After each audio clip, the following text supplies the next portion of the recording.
Welcome students to my channel. आज हम plus two class का नेक्स्ट लेसन पढ़ने जा रहे हैं, इश्यू ऑफ शेयर्स। तो सबसे पहले मैं आपको बताऊंगा कि शेयर का मीनिंग क्या होता है। देखिए, हर कंपनी की जो कैपिटल होती है वो छोटे छोटे भागों में बटी रहती है। हर भाग को यानी हर हिस्से को हम शेयर कहते हैं। एग्जाम्पल के लिए मान लो एक कंपनी की जो कैपिटल है वो 10 लाख रुपीज़ है और एक शेयर मान लो 10 रुपीज़ का है। एक शेयर की वैल्यू है 10 रुपीज़। तो हम ये इसके डिवाइड करके हम देखेंगे तो हम कह सकते हैं कि कंपनी के पास 1 लाख शेयर्स हैं।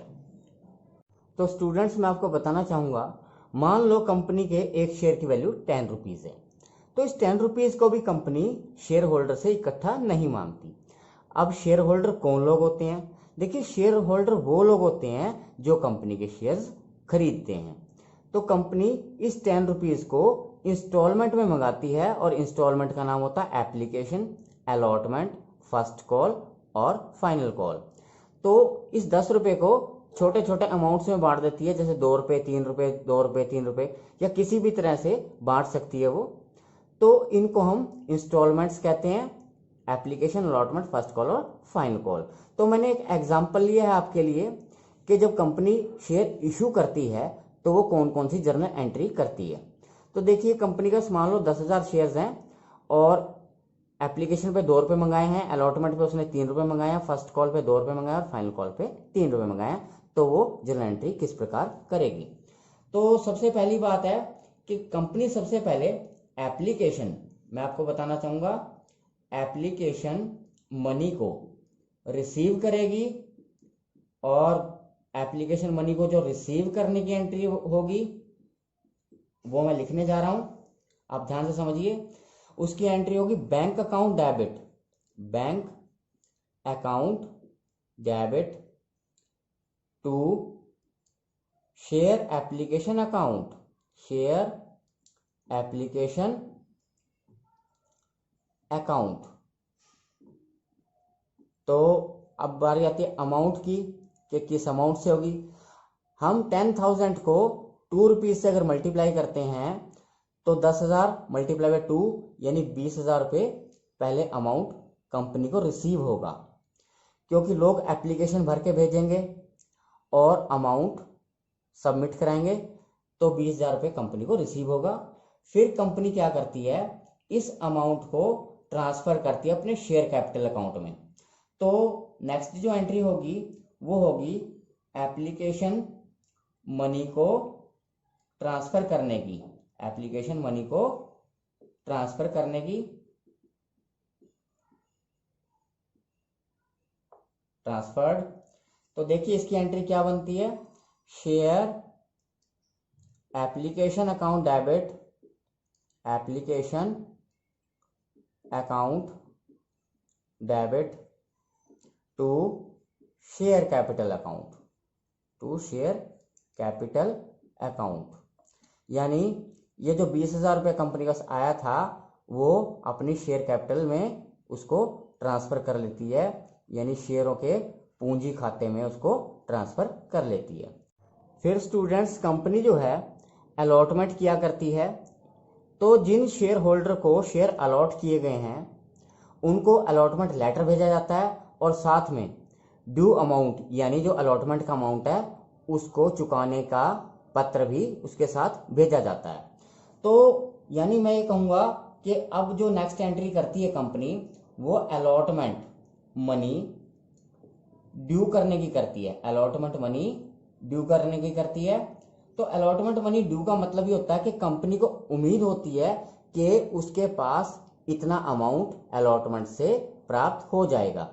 तो एंट्री होगी share allotment, allotment account debit, account debit to share capital account, to share capital account. अब बारी आती है अमाउंट की। अब 10,000 मल्टीप्लाई बाई 3 अगर करते हैं तो ये आ जाता 30,000 रुपये हमारे पास।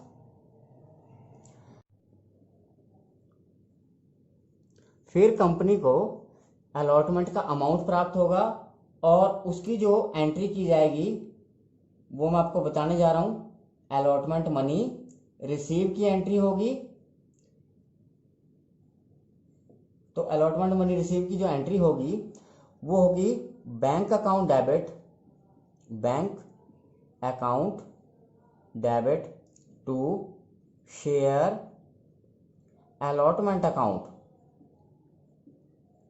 Allotment account. तो ये जो 30,000 रुपये है ये कंपनी को प्राप्त हो जाएंगे, तो कंपनी इस एंट्री को करेगी। अब जब फिर कंपनी को जरूरत पड़ती है तो वो कॉल मनी मंगाती है, यानी फर्स्ट कॉल को करेगी। तो 10,000 इंटू 2 यानी 20,000 के लिए वो ड्यू करेगी, अपनी शेयर कैपिटल को ड्यू करेगी। तो यानी फर्स्ट कॉल ड्यू की एंट्री करेगी कंपनी। ड्यू का मतलब आप समझ गए होंगे, वो अपनी शेयर कैपिटल में लिख लेगी कि उसे इतना अमाउंट प्राप्त होने वाला है। तो share first call account debit to share capital, to share capital account. और अमाउंट आप समझ ही गए हैं कि 10,000 इंटू 2 यानी 20,000 अमाउंट यहां लिखा जाएगा। और फिर कंपनी को फर्स्ट कॉल जब रिसीव होगी उसकी एंट्री फर्स्ट कॉल रिसीव की, वो एंट्री होगी बैंक अकाउंट से। तो एंट्री होगी bank account debit, bank account debit to share first call account. तो जब अमाउंट प्राप्त हो जाएगा तो इस 20,000 रुपये को यहां लिख देगी फर्स्ट कॉल के अंदर। अब नेक्स्ट बारी आती है फाइनल कॉल की। तो हम देखते हैं 10,000 इंटू 3 यानी 30,000 के लिए वो ड्यू करेगी पहले कंपनी। तो फाइनल कॉल ड्यू की एंट्री आएगी पहले। तो एंट्री जो बनेगी वो होगी share final call account debit to share capital, share capital account. ये होगी आपकी 30,000 रुपीज से। और जब कंपनी को वो अमाउंट प्राप्त होगा यानी फाइनल कॉल का, तो फाइनल कॉल का जो रिसीव करेगी अमाउंट जो है उसकी एंट्री होगी bank account debit to share final call account 30,000 रुपया। तो स्टूडेंट्स आप समझ गए होंगे कि जब कंपनी शेयर इशू करती है तो अपनी जर्नल एंट्री वो किस प्रकार करती है। तो मैं आपको बताऊंगा कि पहले कंपनी रिसीव करेगी अमाउंट, फिर ट्रांसफर करेगी, फिर ड्यू रिसीव और ड्यू रिसीव। तो जो ट्रांसफर वाली एंट्री आती है वही हमारी एंट्री ड्यू की होती है। तो पहले हमें सीधी एंट्री करनी है, फिर हमें उसको उल्टा कर लेना है, यानी जो हमारी ट्रांसफर वाली एंट्री है वो पहले आ जाएगी और जो रिसीव वाली है वो हमारी बाद में एंट्री आएगी। तो स्टूडेंट्स आपको अगर आज का वीडियो अच्छा लगा तो इसे लाइक करें, शेयर करें, सब्सक्राइब करें, बेल आइकन का बटन जरूर दबाएं ताकि आपको मेरी हर आगे आने वाली वीडियो की नोटिफिकेशन लगातार मिलती रहे। Thank you for watching.